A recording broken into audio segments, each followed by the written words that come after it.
swing and a drive. Right field and deep. Back goes Aquino. It's got a chance. Gone. Get out the tape measure. Long gone. Fly the W! Cubs fans, it's time to fly the W with Dustin Rhodes and Paul Crawley-Jean.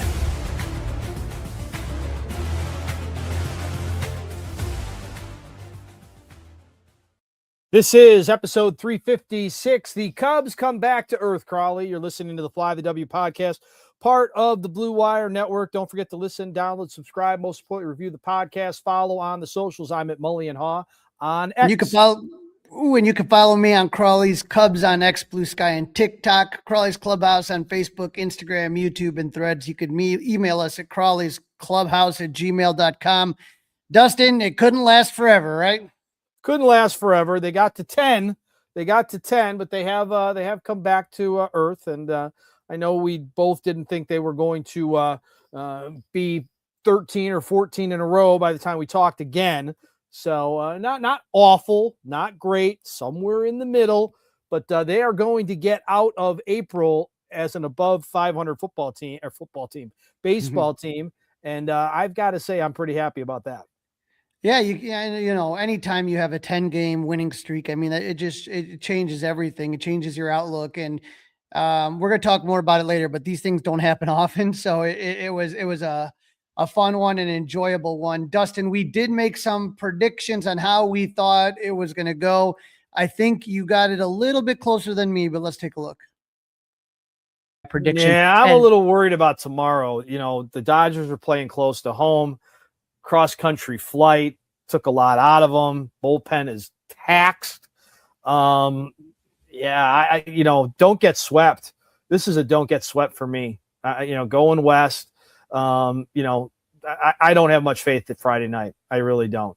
I hope they win. Hope I'm wrong, but I see them winning one of the games, not any more than one, unfortunately. To me, what have you done for me lately? And remember when the Cubs were struggling, I said I can't pick them to win when they're playing like they are. But seeing that the way this team hits and not having to catch Yamamoto, Glasnow, and Ohtani is the best thing. I agree with you. The game one is the one that really kind of I have questioned. That's the one that I have a hard time feeling. I think the Cubs are going to get to Sasaki, and Ray's been pitching well. And like I said, I'm worried about Robleski against Shota, but Shota's been great too. I almost don't want to bet against him. I'm changing my mind. I'm going with the Cubs lose game one and they win games 2 and 3. How's that? All right. I've got them winning one, and I think that one might be on Sunday. You were right on the 2 out of 3. You were right. We both kind of were stinky. We were both kind of stinky, Crawley. But if you look at it, right? If we take a look at game one, that point where San Diego had a short flight, the Cubs had to fly cross country. Their bullpen was absolutely. We'll talk plenty about this later in segment 3, but their bullpen, I mean, they're literally just pulling guys out of the street at this point. And you had Jameson Taillon on the mound, who has given up some of just a ton of home runs. It just didn't look like a good matchup for Friday. And when that game started, Dustin, I said, oh boy, here we go. Emmett Sheehan, dominant early. He didn't give up a hit in the first 3 innings, which, is pretty good, but it's not uncommon. Dustin, he struck out 7 batters in 3 innings. He was on pace for the Kerry Wood 20 Ks. I tweeted out. I said, they better get their heads together. Otherwise, they're going to be on the wrong side of history on that one. Right. I mean, and the thing about it, Dustin, and it blows my mind because I'm looking right now. I got this big piece for Kerry Wood. They're going to have his bobblehead coming up on Saturday. It just reminds you how difficult it is to keep that pace up. I mean, it was just unbelievable. But the Cubs did finally get a base runner in the 4th when Michael Busch hit a ground rule double. Then Alex Bregman singled. Third base coach Quentin Berry sends Busch home. Andy Pages makes the perfect throw, 95 miles per hour to nail him out at the plate. Maybe Andy Pages could be in the Cubs bullpen. I don't know. That was a hell of a throw, though, Crawley. That was a hell of a throw. Oh, but see, that's Andy Pages, and I here's the thing: he's going to throw out 2 runners in this game. I would have rolled the dice with Ian Happ, who got thrown out earlier. But boy, Michael Busch is not the fastest cat. I don't know if I would have sent him against Pages, but it had to be the perfect throw, and it was. But that Pages has an arm. He's got a cannon. Hell of an arm. That was a great play. You almost felt bad kind of cheering for it as a baseball fan, right? Like, I mean, you have to recognize when things are really good, and that was something that was really good. Right on the money too, right leading the catcher into the tag. I mean, it was just perfect, but things didn't go well for J-Mo in the bottom of the third. He gave up a leadoff single to Hyesung Kim and the number 8 hitter, and he walks the number 9 hitter, Alex Freeland, which isn't the greatest idea when you have to face Ohtani, Freeman, and Will Smith. Bad idea walking the number 9. Put it down the middle. I don't care. But J-Mo strikes out Ohtani, gets Freddie Freeman to line out, and you're thinking, okay, maybe he's going to get out of this. Then Will Smith gets jiggy with it, hits a 3-run bomb, puts the Dodgers up 3-0. That was the 7th home run in 5 starts given up by Jameson Taillon. And Dustin, it was almost back-to-back, but Seiya Suzuki made a spectacular catch at the wall to rob former teammate Kyle Tucker of a solo home run. Dustin, I will say this, as you know, the weekend didn't go how he wanted, but the one thing that really shined through again was the defense for the most part. I thought there was most part, yeah. And Suzuki played like Gold Glove caliber right field all weekend. Oh, it was phenomenal. He had a couple of big plays. Yeah. Yep. Taillon would give up an RBI single to Kim in the 4th to make it 4-0. Dodgers would be leading there. And then he would pitch 5 innings, give up 4 runs, 4 hits, 3 walks, 4 Ks. That entire line looks exactly what J-Mo's been giving you lately. His fastball's down a tick and he's just getting hit, you know? So he's going to give up 4 or 5 runs an inning game. He's going to give up 3 to 4 walks. He's going to pitch about 5 innings. I think that's just pretty much what's going to be standard. That's why when he had that great start recently against the Mets, it was so shocking. Sheehan's still in the game, gets the first out in the 6th inning, but in the 7th inning, he is pulled from the game when Moises Ballesteros singles. How about this for Sheehan? 6 1/3, 1 run, 4 hits, 1 walk, 10 Ks.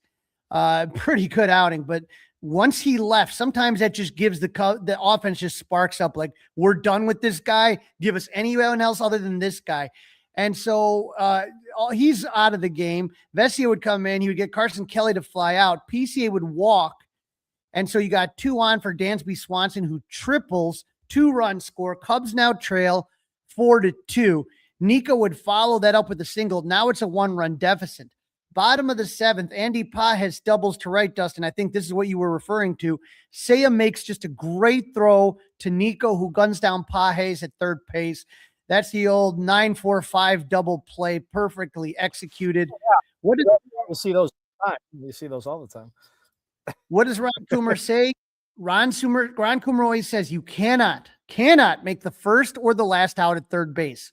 So, you know, hey, thanks a lot, Pages. You know, we'll take that one right there. The next batter, Hyesung Kim, is going to ground out to first. The ball deflects off the glove of Michael Busch. Nico jumps in the air, catches it barehanded, and with his momentum carrying him towards right field, this looked like Michael Jordan-esque. He's in the air and he throws it to first base. Perfect throw to the pitcher covering first. We talked last episode. I thought Nico made one of the best plays I ever saw him made. That's now the new best play I've ever seen Nico make. Right. I mean, he's a highlight machine lately. It's crazy. I mean, the ball is deflected. He's going the opposite direction. He bare hands it in the air. And then again, the momentum's kind of pulling him away from first, and he still makes the throw to a catcher. And it wasn't like the first baseman was sitting there. He has to hit the pitcher in stride on that play. That's unreal. Bottom of the 8th, Alex Bregman, who heard the boos all weekend from the Dodgers faithful, remembering that he was part of the Astros team that beat LA in the World Series by banging on garbage cans. He hits a solo home run to tie a game. Looked like the Cubs are going to take the lead with Ian Happ at first and Mo Baller hitting. Ballesteros the double, but Ian Happ thrown out by Andy Pages. I say maybe we don't test that guy's arm out anymore. That was his second outfield assist in the game. Good idea. We're not going to see him for a while. Yeah, August, early August, they come to Wrigley. Top of the 9th, Tanner Scott comes into the game, PCA singles, and Dansby Swanson hits a 2-run homer. Cubs take their first lead in the game in the 9th inning. They're up 6-4. And of course, Corbin Martin, we all knew he would come in, right? And sit the Dodgers down 1-2-3. The Cubs take game one. I thought it was just such a great job by the offense because even though they just could not get to Sheehan, they didn't let that, they still never gave up, right? They scored 6 runs in the 7th through the 9th inning, right? Ryan Rollison, again, these are all guys that are just really, they're just putting whatever warm bodies they got, picked up his first win of the season, 3 scoreless innings. So he kept the Cubs in it while they were making their comeback. Martin picks up the save, his first of the season. Dustin, these are 2 guys nobody even knows about. Like they could literally walk into your house. You wouldn't know they were Cubs players. And there they are pitching in front of 53,000 fans in what ended up being a really close game. We talked about the defensive gems, Seiya with 2, Nico with 2, Swanson made 1 to rob former Cub Kyle Tucker. Again, this is what I was talking about when I had confidence in picking the Cubs 2 out of 3, because you saw confidence in this team, and I thought that they were in a really good spot right there. The Cubs extended their season-long win streak to 10 games, longest winning streak by any team in the majors this season. Dustin, there was the first Cubs win streak of 10 games since an 11-game run in July to August in 2016, which we we're remember what celebrating all happened then, year. right? Yeah, we remember what happened there. I am so I heard a lot today. Don't worry about April baseball. April baseball doesn't matter. And I'm like, what are you talking about? So when you're on the road in a playoff series up in Milwaukee, that if you would have won one more game at any point in the season, so don't tell me April baseball doesn't count. This 10-game winning streak is going to matter when all things are said and done. There is not a doubt in my mind that this 10-game series is going to resonate. So, don't tell me, you don't learn anything about a team in April. That's a bunch of garbage. Well, it was their longest win streak within the month of April since 1970. But Dustin, the Cubs are celebrating 150 years as a franchise. This was the 10th time. The 36th time that they've had a 10-win winning streak in franchise that's history. Pretty interesting. 36th time. Now, is that 10 on the number, or is that 10 plus, or at least 10? At least 10. Okay, so that's all time then. The 10 or more, right? Okay, yes. and 10 that's or more. 36th time in 150 years. Yep. So that's why I'm saying enjoy it, because it means something, right? I mean that means something. That means who put that? Camp could put that one out. Where'd you get that one from? No, that's Ed Hardig. That's the Cubs historian. Pulls that one out. So Ed Hardig. All right. And so that was a good one. Very interesting. Yeah. But now I'm pumped up for Saturday. Right after that. And I felt that this game Saturday night, Roki Sasaki versus Colin Ray, I'm like, okay, Sasaki has an ERA over 6. He's struggling. Colin Ray's been pitching well. And then Seiya Suzuki starts off the game, the top of the second, with a solo home run over his fellow countryman. Cubs up 1-0. Top third, Michael Busch with an RBI single makes it 2-0. How about this for Busch? In 14 career games against his old team, he's batting .315 with 8 doubles, 4 home runs, and 12 RBIs. That's I'm sure he would have been happy to stay a few more days in LA. The Dodgers, though, would tie it up in the bottom of the inning. Shohei Ohtani leadoff walk, and then 2 batters later, Max Muncy would tie the game up with a 2-run bomb off Colin Ray. The Cubs would retake the lead in the 4th on a Moises Ballesteros solo home run. He's hit safely, Dustin, in 13 of his last 15 games. It's just unbelievable. Since April 7th, he has a .526 average, 20 for 38, 5 doubles, 4 home runs, 10 RBIs, and a 1.532 OPS during that stretch. That leads all of the majors if you just start at April 7th to today. So that's almost a whole month. The bottom of the 4th, though, Dustin, that's where the wheels fall off. Colin Ray got the first out. Did they ever? Gives up a single to Hyesung Kim, doubled Alex Freeland to tie the game. Ray makes a wild pitch. Ohtani walks. Freeman singles to make it 4-3. Ray's day is done. Assad comes in, walks Max Muncy, but he gets Kyle Tucker to pop out. 2 outs, 1-run game, no big deal. Unfortunately, Assad would give up 3 more singles, and by the time the inning was over, the Dodgers had sent 11 men to the plate and scored 6 runs. But, okay, the Cubs have had amazing comeback the night before. Or did they have another one in them, right? Miguel Amaya, solo home run in the 5th to cut the lead in half, 8-4, his second of the year. Top of the 6th, Dustin. The Cubs load the bases, no outs. So the tying runs at the plate, but Dansby and PCA strike out. Miguel Amaya grounds out. That essentially was the ball game. Bottom of the 6th, the Dodgers would add 4 more off Assad. Journeyman Vince Velasquez would finish this one up. But Dustin, when you have the bases loaded and you're Dansby Swanson, no outs, you have to make contact. You cannot strike out there. PCA, you got to try not to strike out. Miguel Amaya, nothing you can do with 2 outs.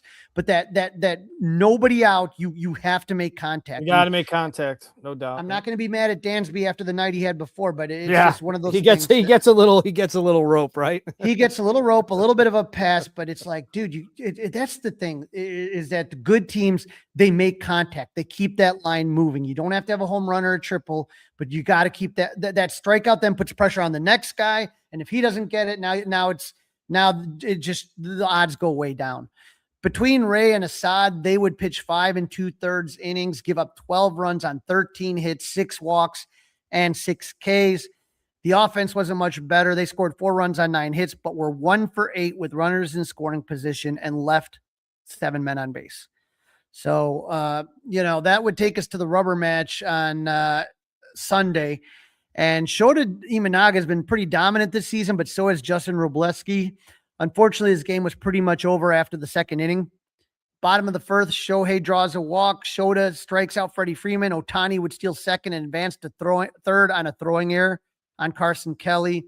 Shota would walk Teoscar Hernandez. Second walk of the inning. First time Shota's done that this year. Andy Pages sac fly to put the Dodgers up 1-0. Shota would then give up back-to-back doubles to Kyle Tucker and Miguel Rojas to make it a 3-0 game. And those are all the runs that the Dodgers would really need. Cubs offense couldn't get the big hit. That's all they would need. That's all they would need. Mm-hmm. Yep. Cubs couldn't get the big hit. Top of the 1st, Nico single, Bregman walks, but happened Suzuki strike out and Carson Kelly grounds out to end the threat. Top of the 2nd, Michael Busch leadoff double. Cubs would load the bases with 1 out, but Nico would strike out and Alex Bregman would ground out to end the threat. Cubs went 0 for 6 with runners in scoring position, Dustin, in the first 2 innings of the game. The Cubs would only have 2 more hits in the final 7 innings. The Dodgers would score 2 more in the 6th off Shota and Hobie Milner. And then in the 7th inning, Shohei Ohtani solo home run, his 6th of the season off Milner to make it a 6-0 game. That's how this would end. But Dustin, the offense would get shut out for the 3rd time this season, had only 4 hits, 1 extra base hit, 0 for 8 with runners in scoring position. They left 12 men on base. And I really feel like that's the story of the series here. 1 for 16 on Saturday and Sunday with runners in scoring position, 19 men left on base. That's just too much, Dustin, against a team with the firepower of the Dodgers. Yeah, they were awful on Sunday. It was just, it was horrifically bad. No doubt about it. You can't give the Dodgers anything extra, right? You got to at least make them earn it. Craig Counsell talked about the walks that bit Shota because he ended up, he had a 10 or 12 consecutive batters out run in there in the middle of all that. And it looks like he was, if you didn't watch the game, it looks like he was just hot garbage, but he wasn't that bad. It was just when he was bad. And then to your point, they make contact. So if you put 2 guys on for nothing and they make contact, bad things are going to happen to you. And that's exactly what went wrong for Shota on Sunday afternoon. No doubt about that. And if you look at this was from Marquis, 5 starts this month. In his first 4 starts, 3 earned runs, 9 hits, 5 extra base hits, 4 walks in 24 innings. On Sunday, 5 earned runs, 6 hits, 4 extra base hits, 3 walks in just 5 innings. So, I mean, that's why I felt really confident. But I think the walks is the key there. I think the walks. Yeah. I think the walks is the number that really stands out because it's too much against a team like the Dodgers. That's just a recipe for a disaster. Both runs both walks came around to score in that first. And I just sit there. I did find it funny though, that there were 2 Cubs that were constantly booed the entire game, Alex Bregman and PCA. PCA is not making any friends with the Dodger fans. He had made some comments about how they don't pay attention to the game and this and that, and trying to compare Dodger fans to Cub fans. do you like Pete kind of spouting off a little bit? Do you think it kind of adds a little bit to the rivalry? Yeah, I have no problem with it. I mean, he just needs to back it up because he didn't have a great series. I mean, obviously, he has a key hit on Friday night, right? Gets himself on base ahead of the 2-run home run by Dansby Swanson. But he struck out at least 4 Saturday. He was 0 for 4 all Ks or 0 for 5 with 4 Ks. Something the golden something sombrero, along those, 0 for 4. yeah, Yep. Yeah, in all Ks. So I mean, it's tough, and he puts a lot of pressure on himself. There's no doubt he cares. There's no doubt that his actions are meant to go in the right directions. I just hope it doesn't make the guy go mute because of the fact that he's going to get heat for speaking his mind. Well, I will tell you, though, he did have another 5-star catch right now in baseball. So 5-star catch is just like an elite level catch, right? And so right now, Pete leads baseball in outfield outs above average, and he has 5 5-star catches. Nobody else in baseball has more than 2. So that was the play. It was like a sinking line drive from Dalton Rushing, right? Only a 25% catch probability. So as frustrating as sometimes the offense has been, what he contributes defensively, I wonder sometimes if Cub fans really understand what a difference that makes. And when you have starters that are struggling or a bullpen that's as beat up as the Cubs, every out that you can get is valuable. And the value that he brings to this team is just otherworldly. And I hope Cub fans are just absolutely respecting the defense. I know the offense isn't where we want it. It's not where Pete wants it, but man, on defense, I've never been able to witness something like this from a Cubs. Dawson was a little long in the tooth when he came to Wrigley, right? I'm trying to think, Hayward was really, really good, but this PCA stuff to me is just another level for me watching as a baseball fan. You are listening to the Fly the W podcast. We are happy to be part of the Blue Wire Network. This is episode 356. The Cubs, Crawley, have come back to earth. Don't forget to listen, download, review, subscribe to the Fly the W podcast. You got a 5-star review in you? We'll take it. Email us, Crawley's Clubhouse, gmail.com. Don't forget you can watch us as you might be doing so right now, Crawley's Clubhouse. YouTube page. In this segment, we're previewing Cubs Padres, Petco Park later on tonight. 8:40 first pitch out west. It includes the pitching matchups, offseason moves, and which players are hot and which players are not. Crawley. Yeah, Dustin, the 2025 Padres get off to a historic start, 19-11 in March and April, but they finished like they normally did, second place behind the Dodgers in the NL West. The record there, they finished with a record of 90-72, good for the second wild card spot, which meant they would play the Cubs in the wild card series. During the regular season, the Cubs and Padres played each other twice in April and then didn't see each other until October. They split the series 3-3 with each team winning the series at home. But Dustin, the playoff series was electric. I was at all 3 games. The Cubs took game 1 3-1 with Seiya and Carson Kelly going back-to-back in the 5th inning, back-to-back jacks. They were shut out in game 2 by former Cub Dylan Cease in a strong bullpen performance, along with the 2-run homer by Manny Machado off Shota Imanaga. And then the Cubs punched their ticket to the division series by beating the Padres 3-1, knocking Yu Darvish out of the game in the 2nd inning. Dustin, if you remember, after the series ended, Mike Shildt unexpectedly stepped down. He still had 2 years left on his deal. And GM AJ Preller hired, tell me if this sounds familiar, hired one of his front office guys and former relief pitcher for the Padres, Craig Stammen, to a 3-year deal, even though he has no managerial experience. We've talked about this idea of just getting a guy and then just having that direct line to the manager's office. This is one of AJ Preller's guys. Yep. So that's a new way. That's the new way of baseball now. Yep. Again, I'm not going to like it that much. When we take a look at the offseason, the Padres re-signed Michael King. The Cubs were interested, 3-year deal.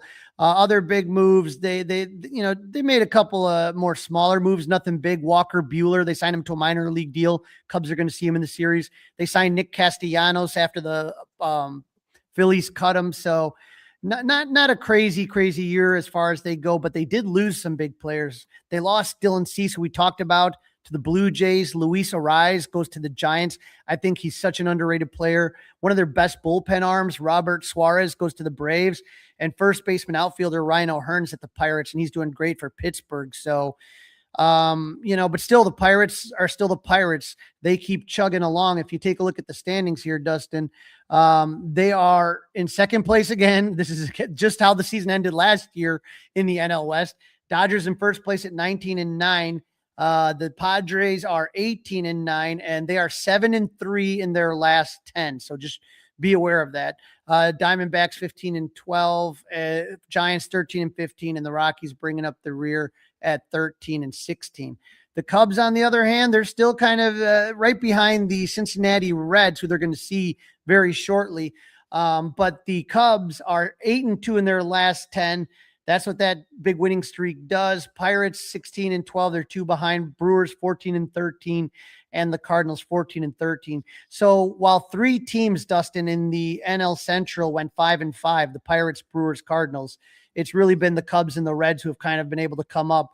The Cubs are 8-2, and the Reds are 7-3 in their last 10.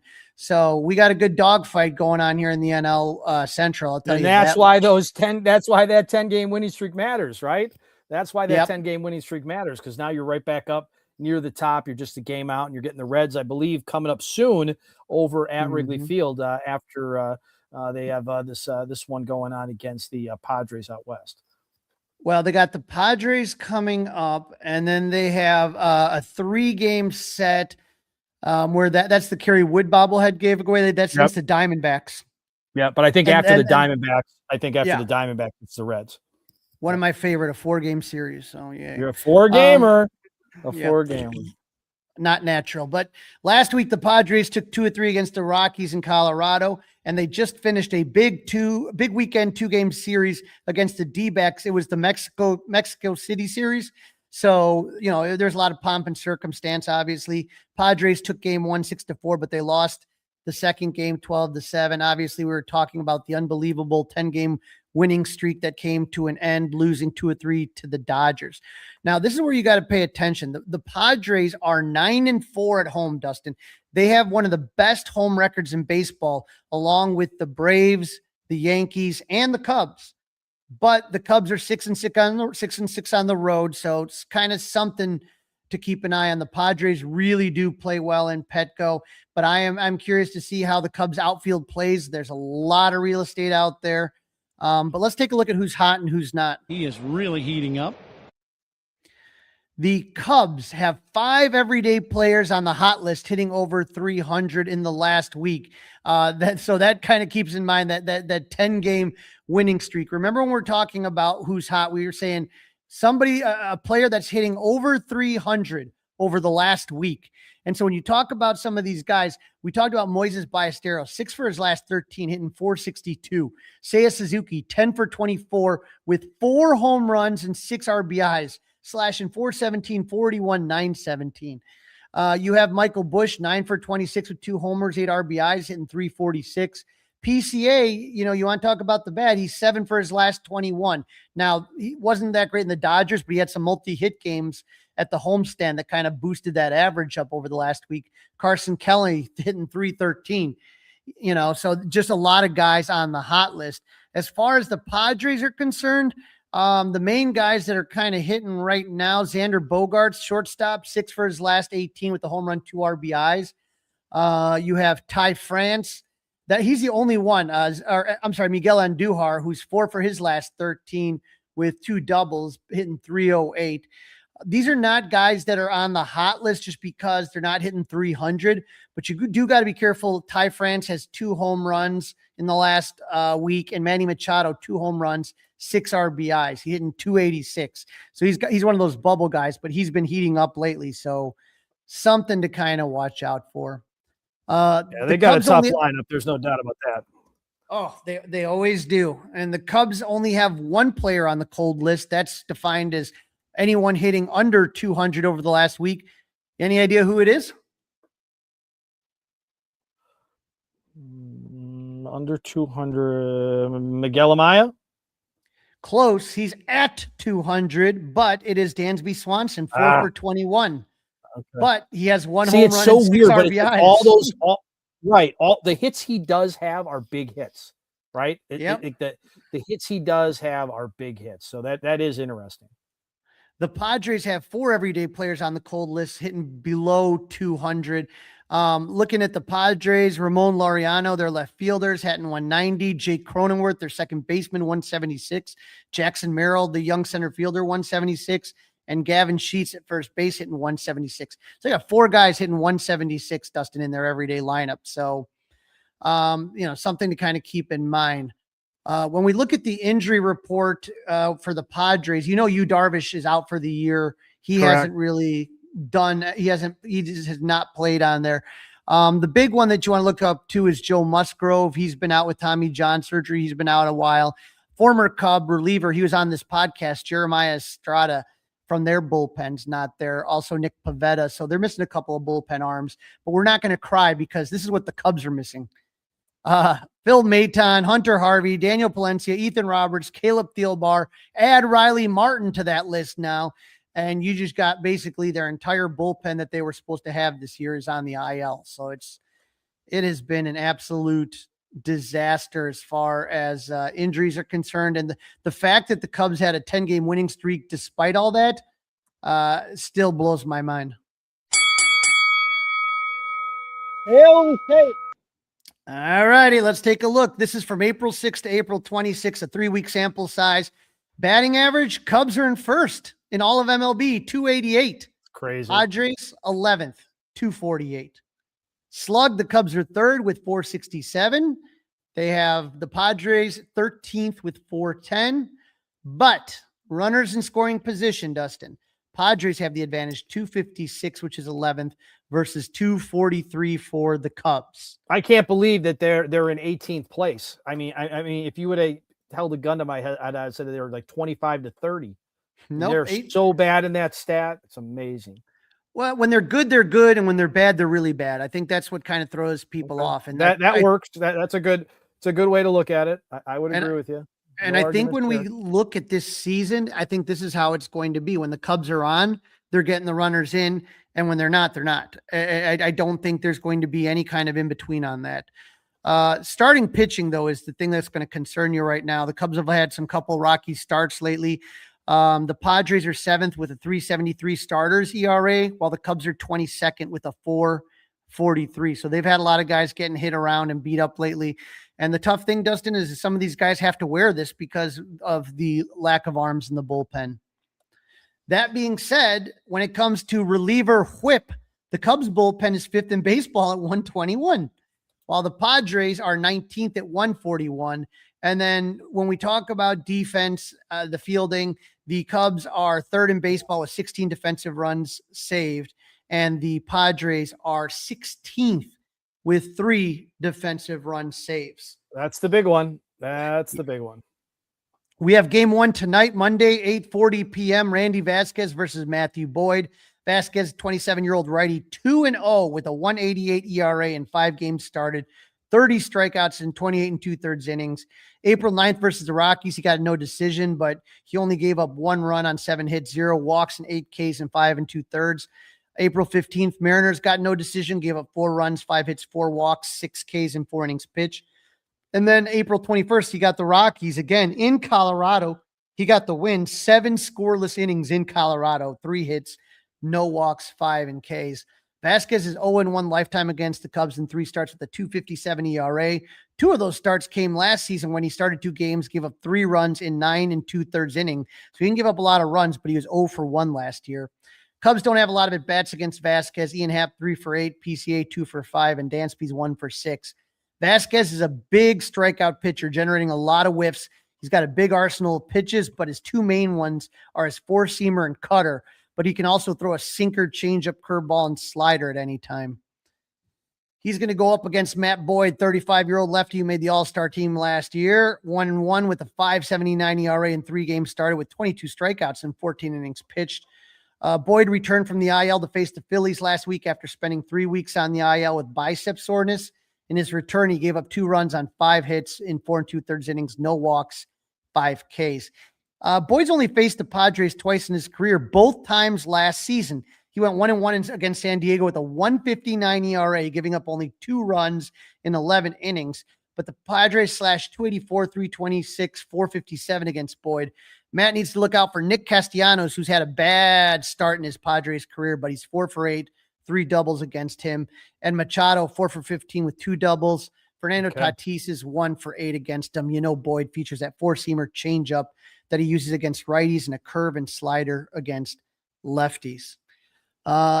Game 2, Tuesday night, another 8:40 start, Dustin. I know you're loving these. Walker Buehler versus Edward Cabrera. Buehler's a 31-year-old righty who spent most of his career with the Dodgers until last year. He was with 2 teams, split time there. He's 1-2 with a 5.75 ERA in 5 games, 20 strikeouts, and 20 a third inning pitch. April 10th versus the Rockies, he had a no decision, 6 scoreless innings, 3 hits, no walks, 4 Ks. Against the Mariners on the 16th, he got the win, gave up 2 runs, 5 hits, 1 walk, 7 Ks. And then April 22nd at the Rockies, here's that Colorado air coming. He takes the loss, gave up 4 runs on 8 hits, 3 walks, 2 Ks. He only lasted 2 2/3 inning. Walker Buehler's 1 for 3 lifetime against the Cubs with a 4.54 ERA in 7 games, 6 of them starts. Didn't face the Cubs last season, but in 2024, he faced them 1 time, gave up 5 runs in 5 innings pitched. Cubs slash 264, 312, 417 against Buehler.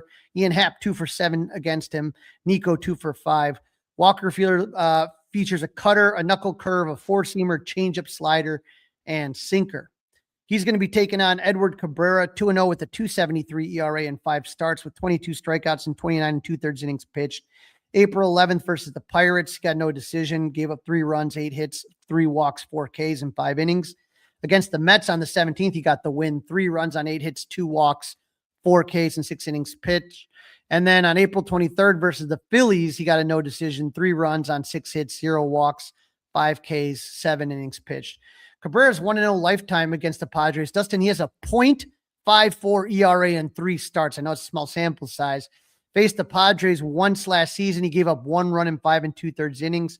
Not a lot of Padres have at-bats against Cabrera. He needs to be careful of Jake Cronenworth, who's 3-7 against him, but Manny Machado's 0 for 7. Nick Castellanos 2 for 13. Cabrera has that wicked changeup, and that fools the hitters with his 4-seam fastball, curveball, and sinker. Game 3 on Wednesday, 3:10. Finally, some normal baseball times. Matt Waldron is Jameson Taillon, a battle of the righties. Waldron is 29-year-old righty who is 0 for 1 with a 12.46 ERA and 2 games started with 7 strikeouts and 8 2/3 innings. Waldron started the season on the IL, but he was activated on April 17th. This is going to be his 3rd start. His first start back against the Angels was a loss. He gave up 6 runs on 8 hits, 3 walks, 3 Ks, and 5 innings pitched. April 23rd versus the Rockies, no decision, gave up 6 runs, 8 hits, 3 walks, 3 Ks. He hasn't faced the Cubs in his career. He's only pitched in more than 10 games in the season once in 2024. The only 2 Cubs that faced him is Michael Conforto's 1 for 5. Bregman is 0 for 2. Waldron features a knuckleball, 4-seamer, sweeper, and cutter. Jameson Taillon is going to be taking the bump for the Cubs. 1-1 with the 4.55 ERA in 5 games, started with 25 strikeouts in 27 2/3 innings.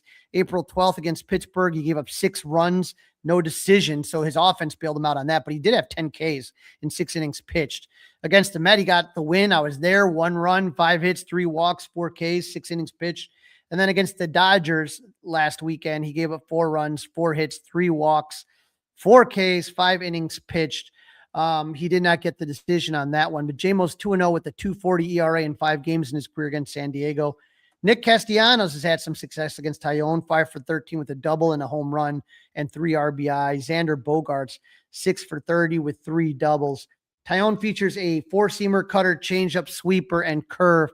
Some interesting pitching matchups, Dustin. And when we make our predictions later on in the show, this one's a tough one. You know, when you think about the Padres and how good they are at home, but some of the pitchers that the Cubs are having to face, they should be able to put some runs up. Absolutely right. You're listening to the Fly the W podcast, part of the Blue Wire Network. It is Cubs Come Back Down to Earth. It's episode number 346. Odds and ends from around baseball. Of course, Cubs notes as well. All right, Crowley, we have reached the Cubs at the 27-game mark. Okay, so one thing I've talked about is this kind of rule of 9 when it comes to watching the season. And again, can we make any determinations this early in the year? And so the way that this rule of 9 works is there's 162 games in a season, right?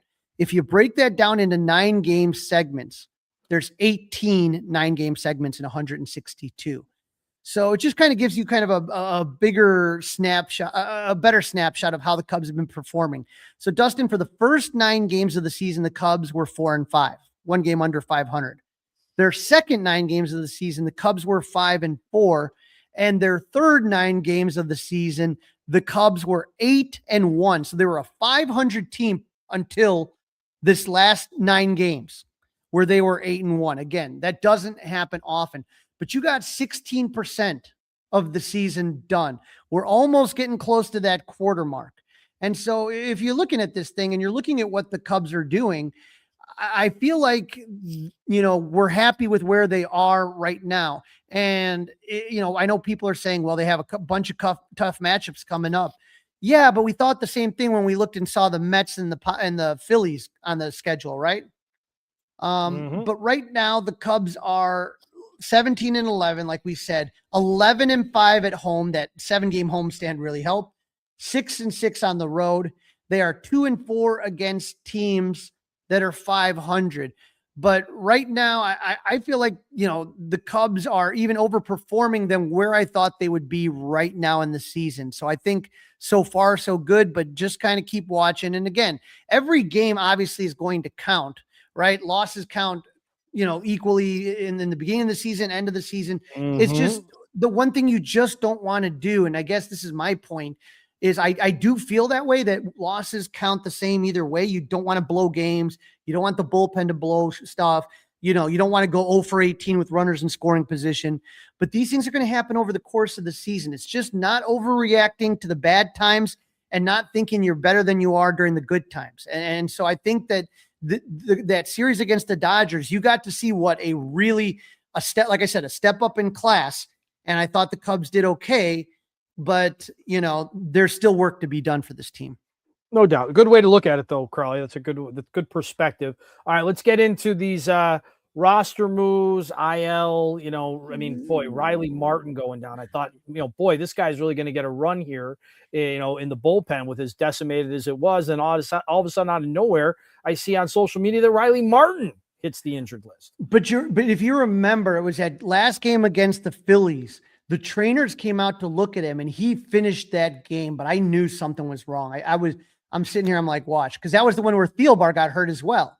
Yeah, right. Thielbar got hurt on the first pitch, and Riley Martin came in and settled things down there. Right, right. And he pitched a couple innings, but there's a time where they came out, and then afterwards the Cubs were like, "Oh, he's just got a twitchy personality. We thought we saw something, but he said he was fine." Blah blah blah. And then on Friday, so here's what we had. Not so much. On Friday, Nicky Lopez had his contract selected. Scott Kingery goes bye-bye. He's DFA'd. So Craig is a big Nicky Lopez fan. Again, now he's really gone. He's gone. Vince Velasquez was up, and he did again give the Cubs some innings. And then Caleb Thielbar, 15-day IL with a left hamstring strain. To make room for Nicky Lopez on the 40-man roster, Porter Hodge was transferred to the 60-day IL.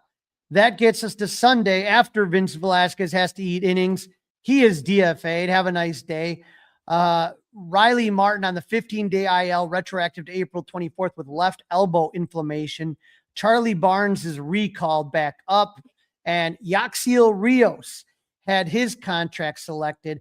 But like I said, a lot of these guys are guys that, they're not top prospect types of guys. They're guys that have had cups of coffee or just never really kind of made it, like more 4A players.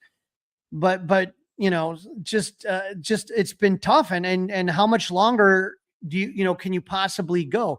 We talked about Riley Martin. He's on the 15-day IL. The good news is, and I know you're on the fence on this one until you see better, but Phil Maton is. Well, they got to have bodies, Crawley. They got to have somebody to throw. I mean, not a huge fan, but they got to have some bodies. He may return in this series against San Diego. He pitched 25 pitches and 1 scoreless inning in a rehab outing at AAA Iowa on the 24th. So he rejoined the Cubs in LA on the 25th. And so I would say maybe not tonight, but maybe Tuesday night, you're going to see Phil Maton. Daniel Palencia has that left lat strain. I thought it was an oblique. They're saying lat strain now. He's expected to be back in May. Had a touch and feel session on bullpen session What on does April that 25th. mean? Right? It's basically just like you're throwing, but you're not putting anything really into it. You're just kind I of thought that was something that the Patriots owner did at a strip mall in Masseuse? Florida. Yeah. Yeah. Mhm. But he, but it's basically just kind of like get on the mound, go through your, throw a couple throws. He's not giving any gasolina. Let's just put it that way. It's no gasolina. Ethan Roberts looks like he might be back late April, early May. Obviously he injured his hand with that weird vent injury, but he had an We're outing already at late April, buddy. We already in late April. yeah, but maybe later. Triple A, but he's in Triple A. He had a Triple A outing. He threw 23 pitches in 1 inning. He's going to have one more rehab game before they make a decision. Thielbar, he's going to be out for 15 days minimum. They're hoping he can return on his eligibility date, but sometime in mid-May. But that's a tough injury. Hunter Harvey, right? Let me know when Thielbar gets to the touch and feel part of his rehabilitation. I'll let you know. Hunter Harvey has some tricep inflammation. He's retroactive to April 9th. He's resumed a throwing program, but he's not back and he's not at the touch and feel part. Jordan Wicks he threw 43. Jordan Wicks, your guy. 43 pitches and 2 2/3 scoreless innings in his second rehab outing with AAA Iowa. 2 strikeouts, 1 walk, 5 hits allowed. So Dustin, why is he not in San Diego? Why is he not in San Diego? I think he will. I think they're going to see how he responds to this last outing. He threw a lot of pitches, so 43 pitches. So let's see how his body feels, and if it's feeling good, he'll be ready to go. Okay, we're calling this one the Boston Massacre, huh? Part 2. Well, the Boston Massacre, yeah. I don't know if you saw this on Friday. Former Cub exec and current chief baseball officer for the Reds, Craig Breslow, fired Alex Cora and 5 members of his coaching staff. And I guess, Dustin, look, I know there are expectations, especially in a city like Boston. But when you think about this, I don't know if it was just the way it was handled, how they dealt with it with the players. The players were not happy. I mean, they were, Boston had a 10-17 start. Not good. Okay. No doubt about that. But a lot of times you ask yourself, well, why blame the manager, I guess would be my point. And if there was something, if I just think about Alex Cora's reputation, he's got a great reputation in the game. I wonder if they pulled the trigger too early on this. And not only that, there's got to be something more to this. He's a player's manager. The players aren't happy about it. The players obviously weren't consulted about this. And typically you just let the manager go. They not only let him go, they let him and 4 or 5 of his coaches go, including reassigning Red Sox hero Jason Varitek. I mean, yeah. Something's going on. There's got to be, these guys are partying, they're gambling. I'm just saying, without any explanation, there just seems like something allegedly must be going on there that we don't know about, because this doesn't seem normal. And then Breslow goes and says, well, hey, I didn't really exactly give him the best roster either. Okay, well then what are you doing? Right? They didn't just fire them. I mean, they're messing with 5 people's lives here. And the other interesting part of this is, what is Theo Epstein's role in any of this? Because Theo is a part owner. Right? Theo's part owner of that team. So what, if anything, does he have to do with this? And then if you're a guy on the hot seat, how fast do they fire this guy to go get Alex Cora? Right? I mean, as you said, well-respected, thought of very highly, really interesting. 5 members of the coaching staff and Jason Varitek. That's just different, right? That's just different. Typically it's one guy. You don't see 5 heads roll. Well, Jason Varitek is going to be, will have a new role in the team. So it's more of a promotion for him. But was it a promotion or a demotion? I think it's more of a promotion. Okay. I'm not so sure, but we'll keep an eye on it, because it does. There's always with the Red Sox, there's always a Cubs connection, right? There's always something there. Yeah, it definitely is messed up. And like I said, I'm just glad. I think that's an overreaction. Now, if you're telling me you lost the clubhouse, and not only that, but you're not going to talk to the players and explain everything. The players wanted to have conversations with management. Yeah, the owner said sticking his head. Yeah, the owner's sticking his head in the sand. You know, one guy says it was a group decision. The other guy comes out and says, no, Breslow started this. Breslow, got this going down the plank, if you will. It's like, well, wait a minute. You guys got to get your message straight here. Right. And not only that, the messaging is not accurate. Right. Come on. And not only that, though, Dustin, is that one of the guys that didn't get fired was the pitching coach, who was Andrew Bailey, who's close friends of Breslow's from their playing days. That can be. And so Chad Tracy, son of former big league manager Jim Tracy, takes over as the interim manager. So we'll see what happens, but this is kind of something fun to kind of follow. Definitely an interesting story. I feel a little bit bad for these guys, unless there is something going on that we really don't know all about. A little more Kyle Schwarber level of a reunion stuff, Crowley.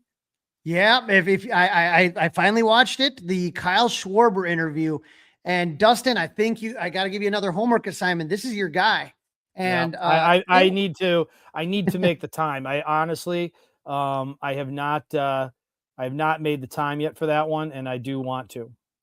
Well, it's just so fun to hear them talk and laughing. And the one thing, especially with like the young guys, is how much of an impression Ross, Rizzo to a degree, and other players made on these guys. And, I love the stories. There's a story when Schwarber's still catching, and I can't remember who was up to plate, but if you remember, Mike Borzello used to work with the catchers, come up with the game plans, all this stuff when Joe was there. Mm-hmm. And Borzello tells him, when in doubt, spin it, against this one guy that was up to bat. When in doubt, spin it. And, all of a sudden, Schwarber kind of called a fastball, gets hit. And as the guy's coming around the base with the home run, Schwarber's got his head down and this and that. And, when they get back into the dugout, Borzello's giving Schwarber an earful. What did I tell you? When in doubt, spin it. When in doubt, it was like a 3-2 count or something. And but Schwarber goes over to Ross and Ross tells him, don't you ever let anyone see you put your head down like that. Do not. There are 8 other guys watching you right now, plus the opposing team. Do not let them see you put your head down. And Schwarber talks a lot about how like that really impacted him, not just as a fielder and obviously he didn't stick with the catching, but even just as a hitter. And he tells that to young guys now is don't let them let them see the frustration. Don't let the pitcher see that they got you upset. Just get back, walk back, and I mean, it's harder than it seems, but just the lessons that these guys learned and the funny stories, there's this story about how, obviously you remember Kyle Schwarber in left field wasn't exactly the most graceful, and just a hilarious story about when John Lester was getting ready to retire, they made this video. Rizzo came up with this idea to put this video of a montage of all of Kyle Schwarber's errors and then all of John Lester's reaction to the errors. And so, brilliant. And they actually had Kyle Schwarber narrating it and whatever that I Will Remember You song by Sarah McLachlan, yeah. So they're playing all this stuff and everyone's just laughing. But, the story about obviously, when his knee blew out and how just, how difficult that was for him and coming back. And as he got closer, the doctor talking to him and being like, look, hey, if if the DH, you're good to go at this point. He said, because what the concern was for me is when you're making where you don't know where you don't know where you're going. And so the issue, but if hitting, where you're running bases. So they're like, do this clearance. And so that's when he went to Arizona in the NLCS. The Cubs fly to LA for games 3, 4, 5. And Schwarber flew to Arizona to start to try and get ready. And just when you hear the amount of work and the amount of preparation he did for it, it's just unbelievable. And just like I said, so many stories. And I think the thing that would interest Cub fans, especially you, is that he talks about himself getting DFA'd. He talks about the DFA from the Cubs and how maybe he doesn't become the player he is today without that DFA. Without it, right? I've heard him say the same thing to our guy Bruce Devine last time the Phillies were in town just a couple weeks ago now. A week ago, right? He said the same thing, that he earned to be DFA'd, and that almost to the point that he deserved to be DFA'd, if you believe that. No, I believe it, because I went back after I heard that and I looked. Obviously 2020 was a weird year, but it's just numbers weren't that good. And you know, I mean, I don't know. There was decisions that had to be made. It's easy to look back now and be like, how could you do something so stupid over $7 million? But we're looking at Kyle Schwarber at how he is today. And it's weird because they were talking about it. Rizzo said, if you hit 30 home runs for the next 5 years, if Kyle Schwarber hits 30 home runs for the next 5 years, that puts him at 500 home runs. Now, obviously DHs have it a little bit different, but usually, Dustin, 500 is one of those numbers that gets you into Cooperstown. So I'm very, you know, obviously you and I are going to continue to watch Schwarber's career till the end, and you know what happens, you know, that once he gets to the few years when he's eligible for Hall of Fame induction. I don't know if, obviously he's not a first ballot Hall of Famer. I don't know too many DHs that are, but I think that, you know, maybe after 3 or 4 years, he would maybe get into the Hall. It'd be interesting.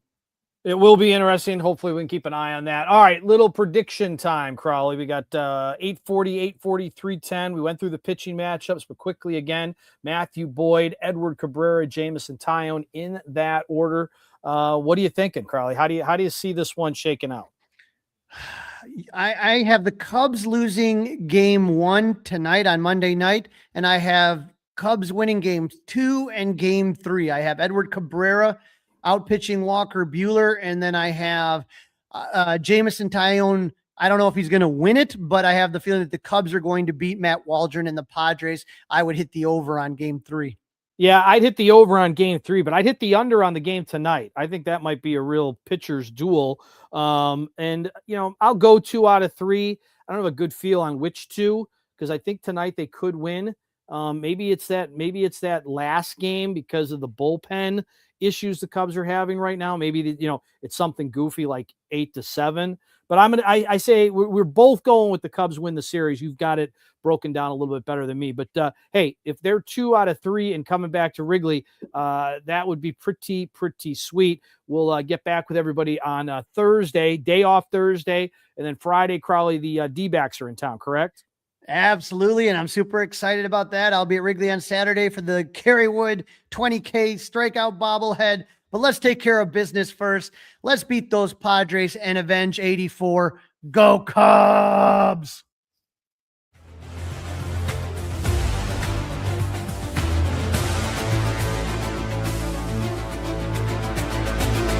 It's all over.